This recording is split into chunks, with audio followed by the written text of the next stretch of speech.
the number of people actually getting married is on a bit of a decline, and the number of church weddings has been falling steadily over the last decade. So do royal weddings like the one we've just had make a difference to that? Perhaps it makes marriage seem more attractive to young people or anybody? Well, Michaela Hyde is from the Marriage Foundation, which campaigns to promote marriage as the key to social stability in the UK. And she joins us this morning. Good morning, Michaela. Good morning, Kate. First of all, thoughts on the wedding? I loved it. I was completely soppy and emotional and found it just really beautiful, so I loved it. I can't stop crying. I'm a mess. I know. My kids are watching me and they always stare when I get emotional about things, and I just said, but it's so lovely. Yeah. But it was a very special day, and I think it was significant, clearly significant, because it was such a sort of shift away from what we've seen in the past as well in terms of royal weddings. There was something really sort of tangible about what we saw. And I know it's interesting with sort of the question that you raised in your introduction there about the impact of royal weddings. And actually, obviously, William and Kate got married in 2011, and it was quite staggering the impact that had. So in the year after, in 2012, in the first quarter, the marriage rates went up by 25%, and in the second quarter by 13%. I mean, we haven't seen anything like that since the war.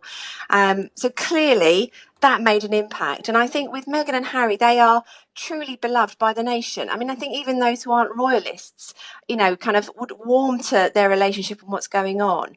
And so I think we can expect an increase. It demonstrates, Kate and William demonstrated that external events can influence those private decisions back at home, whether people look at each other and look at the wedding on the TV and think, actually, there's something really special going on here.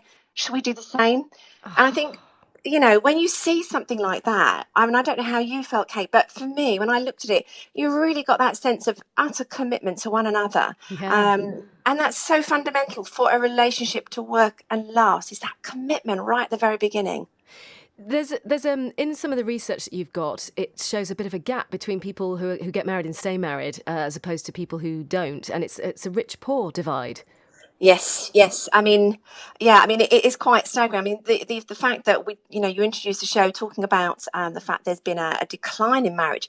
Actually, in those who are on the high income bracket, there hasn't actually been a decline. That's sort of fairly steady. So, again, thinking sort of people who are earning, say, 43,000 and above, 87% of those get married. Those in the lowest income bracket, 16K and below, only 24% get married. So there's a clear difference between the rich and poor. And at the Marriage Foundation, one of the things that we're sort of campaigning is for social stability. And marriage, we know from our stats, makes such a big difference. It would seem that the wealthy, the better off, are reaping the benefits of that stability for themselves and for their families.